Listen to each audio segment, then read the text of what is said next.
I want to make this quick, and I'm gonna really try to make this quick. I want people to understand that marriage is hard and marriage is complicated, and sometimes you're not gonna understand their relationship. So what am I getting at? I'm talking about Cardi B and Offset.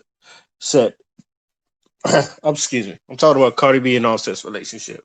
Now, me for one, I'm always I'm never gonna, say divorce. I'm the kind of person to work it out, but I do understand when you're tired, you got to divorce and all that other stuff. So, but if let's say if I ever get it, I want Cardi B and Offset to know that I've always been pushing them to always stay together. I like them as a couple. They kind of work in a weird, awkward way. Now, people, what I want people to understand is that hell, relationships in general are complicated. I don't think, for one, he never put hands on her, and he doesn't. He look like and they look like they love each other. They really do. And from an outside looking in, they do love each other. They probably just have some shit that they need working out, which they have, and shit they need to go through, which they have. But a lot of I seen, and this is to me, this is funny about the relationship. When she got back with Offset, a lot of women was mad. It was like, "Oh, I thought you was tired of him. I thought you was going to leave him and all that other shit." And then she take him back. They all snuggled up. I don't think, and me personally, when I was looking at that, I never thought they was going to divorce in the first place. And the reason why I say that because she never said no bad shit about him. So I think if anything, she wanted Offset to get his shit together. Now the whole thing about um the reason why, and I thought this was bullshit in the first place. There was like rumors of why they were divorcing. And it was over WAP, and I was like, that don't make sense. That really doesn't. Like that really don't make sense that they would get divorced over WAP or some shit like that. It was like a close friend. It was like I never believed that. It just doesn't seem factual. But and even when then she was through a divorce, she she like held that nigga down. Even through their so called divorce. Like Cardi held that man down. She never said no one bad word about him. She didn't say nothing that that would disparage him, and vice versa. Offset never said nothing bad about Cardi either, because a lot of people were thinking like Offset would be the one to say some bad shit about Cardi, but he didn't. And a lot of people try to come at Offset. It's just like, oh, she bought him a Rolls Royce. It's like that's his baby mama and all that stuff. It's- do I think their relationship is toxic? I don't think it's toxic, but maybe a little dysfunctional. But I wouldn't call it toxic. They, even when you see them together, they don't seem toxic. She doesn't seem like she's what's the word? I forgot the word, but it's gonna pop up. That you y'all know what it is. It's people throw that around, whereas like the prisoner falls in love with the captive or some shit like that. I forget, like it's gonna come back to me sooner or later. But a lot of people felt like that about her, but it was just nah. I think she really liked that nigga, and obviously she don't want to fuck another random nigga. She already fucking nigga she knows, and who else but her baby father.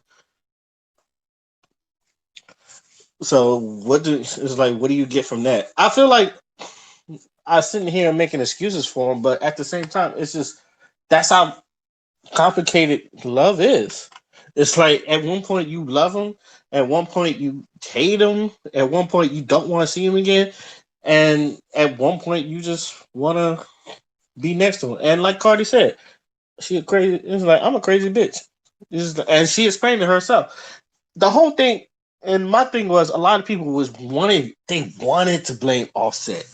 They wanted, even when Cardi said it's not his fault, they wanted to blame Offset. And that's one thing I appreciate about this marriage because it's exposing a lot of women's psyche. It's just like you want to blame the man. or you want to, like, even when things is just like mutual, don't want to work out. There was a lot of women just, oh, you want to blame the man? He's no good on you. And like she shut all that down. She was like, he didn't cheat on me.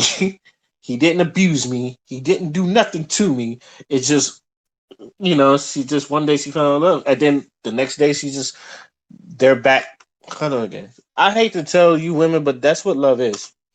Sometimes you love them, and then sometimes you hate them. Sometimes you want to be near them, and sometimes you just don't want to be around them at all.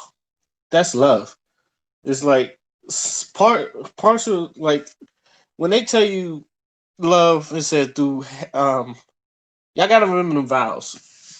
To having a whole, for better or the worse, yeah, and through sickness and the health. You're gonna go through some shit. And one thing I vote, and a lot of women, I guess they don't understand this point in marriage, which is probably why a lot of people think monogamy is not the way. Is that yes, a lot of people don't want to. They want the good, but never want to go through the bad. A lot of y'all don't want to. You're going to go through the bad, no matter who you are. You're going to get bored of your partner, no matter who they are. It's like you're going to know everything about a partner. It's when now it's when you been with them for some years and then all of a sudden they act different. That's when you start getting worried. But a lot of people don't understand that at all. And I used to tell people that it's not when you know everybody, is when the marriage starts being shaky. To me, that's when the marriage is good, when it's boring.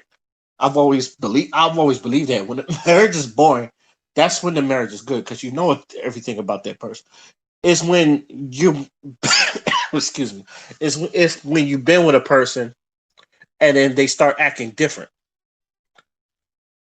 Ooh, it's when you know someone and then they start acting different. That's when you really want to know. Um, that's when you really start need to be like, oh shit, what is this? What is happening now? What in conclusion, and I was going to shut this up. Stay out of people's business. I understand it's COVID, and even me, I probably need to stay out of people's business too. But because I do feel like it's interesting. But stay out of people's business sometimes, and like not once, and stop assuming shit. That's another thing. Because a lot of people, like I said, a lot of people was assuming things that was like, and it was all Offset's fault. And Cardi doesn't look like a bitch who lie. Excuse me, a woman that will lie. Excuse me, Cardi doesn't look like a woman that will lie to you. I feel like if she would be honest about drugging men, you know, and all that stuff and taking their money, I'm pretty sure she will tell you that Offset has abused her in some way or another. No, like just right, let them have their relationship. I don't like I said, I don't think it's toxic. Dysfunctional, yes. Toxic, no. I don't think it's there yet. But like she said, I'm a crazy bitch. And one like she like and I don't think she's making herself the victim either. I think she's just being honest. I am a crazy bitch. And Offset, yes, I'm not making Offset to look like the innocent man, but pretty sure, like I said, he's not. I'm pretty sure Offset's not perfect either. But at the same time, I don't think he's doing anything wrong either. And if he was, you would know from Cardi. So I don't know. Let me know what y'all think. Till then, my name is Oskino Fly, and I'm out. Peace.